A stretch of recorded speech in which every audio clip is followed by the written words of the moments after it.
नमस्कार, आदाब। आप देख रहे हैं खबर अड्डा और मैं हूं आपके साथ सुम्बुलीरम। दोस्तों, महाराष्ट्र चुनाव बीत गया, रिजल्ट्स भी डिक्लेयर हो गए और चुनाव परिणाम कैसे रहे वो हम सब जानते हैं। इस पर विपक्ष कितना आग बबूला हुआ ये भी किसी से छुपा हुआ नहीं है। मगर ऐसे चुनाव परिणाम देखने के दिन की नींव काफी पहले रख दी गई थी और इसकी पहल में जिसका सबसे बड़ा हाथ था वो थी भारतीय न्यायपालिका। हम सभी जानते हैं कि जबरदस्ती करके, सेंधमारी करके, ध्रुवीकरण की राजनीति करके बनाई गई महाराष्ट्र की सरकार का काम आसान कहां से हुआ। इस सरकार पर न्यायपालिका ने और इस पूरे मामले को देख रहे डीवाई चंद्रचूड़ ने बहुत सारी टिप्पणियां करी, बड़ी बड़ी बातें बोली, सरकार को असंवैधानिक भी बताया, मगर फिर कुछ ऐसी तिगड़मबाजी हुई जिससे इस मामले का समाधान भाजपा के पक्ष में गया। खैर, अब देखिए, इसी मुद्दे को विपक्ष तेजी से उठा रहा है और जितना खुलकर इस मुद्दे पर वो चंद्रचूड़ के कार्यकाल में नहीं बोल पाया, वो अब बोल रहा है, सवाल खड़े कर रहा है। हालांकि चंद्रचूड़ के कार्यकाल में भी इस पूरे मामले पर विपक्ष ने कई बार बात करी है, मगर उतना ओपनली नहीं किया जितना वो अब कर रही है। तो दोस्तों, महाराष्ट्र के चुनावी नतीजे आए कितने दिन हो गए हैं, लेकिन उस पर रार अभी तक जारी है। जबरदस्त तरीके से हमले किए जा रहे हैं विपक्ष की ओर से, जहां पर इंडिया गठबंधन ना केवल चुनाव आयोग पर हमले कर रहा है बल्कि डीवाई चंद्रचूड़ पर भी कर रहा है। संजय राउत तो महाराष्ट्र के नतीजों के बाद लगातार हर दिन प्रेस कॉन्फ्रेंस कर रहे हैं। संजय राउत ने प्रेस कॉन्फ्रेंस करके बार बार डीवाई चंद्रचूड़ को घेरा है। जी हाँ दोस्तों, पूर्व सीजीआई डीवाई चंद्रचूड़ को घेरते हुए संजय राउत ने बार बार ये कहा कि जब उद्धव ठाकरे की सरकार गिराई गई और वो मामला सुप्रीम कोर्ट गया, तब सुप्रीम कोर्ट ने बहुत देर लगाई इस मामले में फैसला सुनाने में, और जो फैसला सुनाया वो बहुत ही हवाई था, कोई ठोस फैसला नहीं था। अगर वक्त पर महाराष्ट्र में सुनवाई हो जाती और एक्शन भी हो जाता तो फिर इस तरह के नतीजे आते ही नहीं। क्योंकि ये जो सरकार है, मतलब एकनाथ शिंदे की जो सरकार है, 2.5 साल तक चली, वो चलती नहीं, और जो फैसला था महाराष्ट्र को लेकर उसको सुनाने में उस वक्त के सीजीआई डीवाई चंद्रचूड़ ने बहुत देरी करी। तो अब डीवाई चंद्रचूड़ को लगातार संजय राउत निशाने पर ले रहे हैं और उन्हें एक तरह से महाराष्ट्र में जो कुछ भी हुआ, जैसा भी खेला भाजपा ने किया, ईवीएम के साथ छेड़छाड़ हुई, उन सब का जिम्मेदार मान लिया। और संजय राउत एक तरह से यह कह रहे हैं कि इन सभी चीजों की जो इजाजत है वो कहीं ना कहीं डीवाई चंद्रचूड़ ने ही दी है, अपने कलम से, अपने ओहदे की मदद से। और अब देखिए, डीवाई चंद्रचूड़ भी कहां चुप रहने वाले थे इन सभी बातों पर, उन्होंने भी अब अपना एक बयान जारी कर दिया है। देखिए खबर की हेडलाइन, क्या राजनीतिक पार्टियां बताएंगी सुप्रीम कोर्ट किन मामलों की सुनवाई करे। पूर्व सीजीआई डीवाई चंद्रचूड़ की संजय राउत को खरी खरी। खबर में अंदर जाएं तो लिखा है, पूरे साल हम मौलिक और संवैधानिक मामलों का निपटारा करते रहे। हमने कई मुद्दों पर सुनवाई की, जिसमें 9 जज, 7 जज और 5 जजों की बेंच में आए मामले भी शामिल हैं। क्या अब किसी एक पक्ष का व्यक्ति तय करेगा कि सुप्रीम कोर्ट को किस मामले की सुनवाई करनी चाहिए? ये फैसला लेने का अधिकार चीफ जस्टिस के पास है। तो सुना आपने दोस्तों, डीवाई चंद्रचूड़ कह रहे हैं कि सभी फैसलों को लेने का अधिकार सिर्फ चीफ जस्टिस के पास है और मामलों की गंभीरता को देखते हुए बेंच डिसाइड की जाती है कि कितने जजों की बेंच सुनवाई करेगी किसी भी केस पर, और ये सब तय करने का अधिकार चीफ जस्टिस के पास है। और ये कब किस मामले में सुनवाई करेंगे ये भी उन्हीं का अधिकार है, और उन्होंने किसी मामले में देरी नहीं करी है। चंद्रचूड़ के इस बयान के बाद विपक्ष और भी ज्यादा भड़क गया और अब कांग्रेस की प्रवक्ता सुप्रिया श्रीनेत ने एक लंबा चौड़ा ट्वीट किया है जवाबी हमले के तौर पर।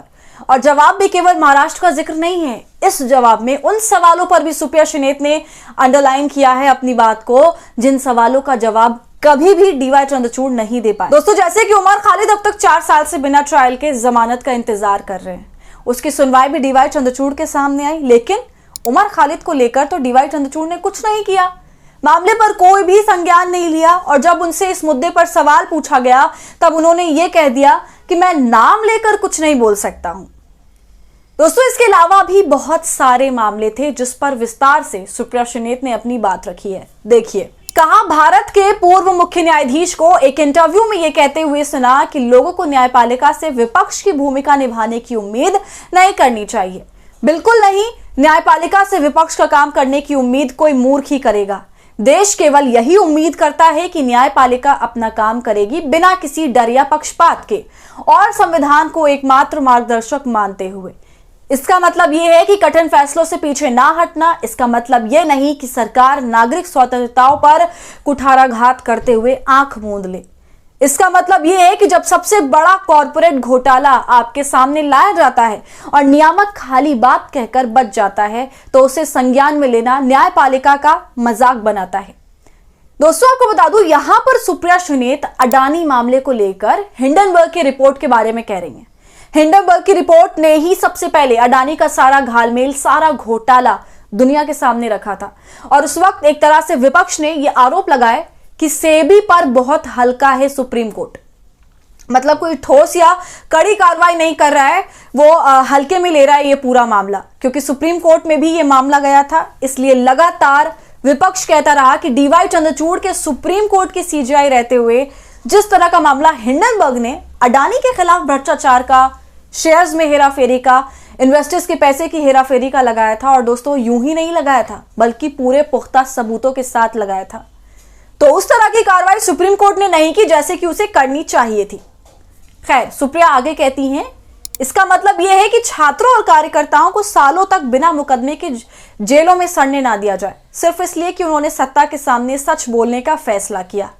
इसका मतलब यह है कि निर्वाचित प्रतिनिधियों के खिलाफ सत्तावादी शासन द्वारा किसी साजिश की इजाजत ना देना। इसका निश्चित रूप से मतलब यह है कि पूरे देश को कुछ कट्टरपंथियों द्वारा सांप्रदायिक तनाव और दुखद मौतों का कारण बनाने की इजाजत ना दी जाए।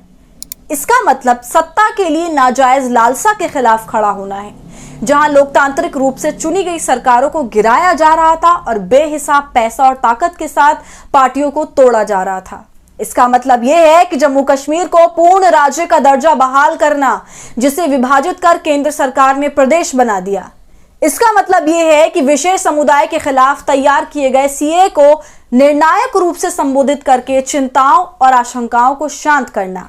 इसका निश्चित रूप से मतलब है कि केवल संविधान और संविधान को हर समय अपना सबसे पवित्र पाठ और मार्गदर्शक प्रकाश बनाए रखना और किसी को या किसी भी चीज को उससे अधिक महत्व देने की अनुमति नहीं देना। तो सुप्रिया सुनेत ने एक एक कर चंद्रचूड़ के इतिहास के सभी धागे खोले और गौर करने वाली बात यह है कि ये सारे सवाल जो सुप्रिया सुनेत ने उठाए हैं, ये सभी सवाल चंद्रचूड़ से हमेशा से पूछे गए। जब जब उन्होंने कोई गंभीर मामले पर फैसला दिया और उसकी आलोचना हुई, तब तब उनसे ऐसे तमाम सवाल पूछे गए। इंडियन एक्सप्रेस को दिए इंटरव्यू में भी उनसे ये सारे सवाल पूछे गए थे और उन्होंने कहा कि मैं A to Z से लेकर, यानी अर्नब गोस्वामी से लेकर जुबैर तक सभी को जमानत दी, मगर उन्होंने उन स्टूडेंट्स की बात नहीं करी, उन सामाजिक कार्यकर्ताओं की बात नहीं करी जो जेल में अब तक पड़े हुए हैं और कुछ तो मर भी चुके हैं। और रही बात महाराष्ट्र सरकार की, तो इसमें भी चंद्रचूड़ ने फैसला बहुत देर से सुनाया और बाद में उन्होंने तर्क ये दिया कि अगर उद्धव ठाकरे इस्तीफा ना देते तो इस पर आगे कुछ कार्रवाई हो सकती थी। तो चंद्रचूड़ के व्यवहार पर भी उनकी बहुत ज्यादा आलोचना हुई। और दोस्तों, अब तक के इतिहास में चंद्रचूड़ जैसे एक पहले ऐसे सीजीआई हैं जो इतनी लाइमलाइट में रहे, उनकी इतनी चर्चा हुई और उन्होंने खुद जगह जगह जाकर बयानबाजी करी, अपना इंटरव्यू दिया, खुद को एक पब्लिक फिगर के रूप में दर्शाने लगे। और अब जब ऐसा करने लगे तो उन पर सवाल तो उठेंगे और उनके जवाबों पर भी सवाल उठेंगे। चंद्रचूड़ ने अपने कार्यकाल में जो भी किया वो सब संदिग्ध नजरों से देखा गया। अब चाहे प्रधानमंत्री का उनके घर जाना हो, इस मामले पर भी चंद्रचूड़ ने बड़ी ही बेबाकी से कह दिया कि क्या हो गया अगर प्रधानमंत्री मेरे घर आ गए, ये तो आम सी बात है। हाँ भाई, माना कि आम सी बात है, मगर इस आम सी बात की वीडियो क्यों बनाई गई और इसे पीएम मोदी ने अपने पॉलिटिकल बेनिफिट के लिए इस्तेमाल क्यों किया? क्योंकि वो वक्त महाराष्ट्र चुनाव का था। वीडियो में उन्होंने महाराष्ट्र में प्रचलित टोपी क्यों पहनी? चंद्रचूड़ जो उस वक्त के सीजीआई थे, उनके घर जाकर सारे राजनीतिक हथकंडे क्यों अपनाए गए और खुद को वायरल क्यों करवाया? ये तमाम सवाल हमेशा चंद्रचूड़ के इर्द गिर्द नाचते रहेंगे, अब भले ही वो इन सवालों का कुछ भी जवाब देकर पल्ला झाड़ ले। तो दोस्तों, आपका इस पूरे मुद्दे पर क्या कहना है, हमें कमेंट कर जरूर बताइए। क्या आपको भी लगता है कि कहीं ना कहीं महाराष्ट्र चुनाव में भाजपा की जीत के पीछे सुप्रीम कोर्ट समेत chief justice of India DY Chandrachud का भी हाथ है? वीडियो पसंद आई हो तो इसे लाइक और शेयर करें और खबर अड्डा को यूट्यूब पर सब्सक्राइब कर लें।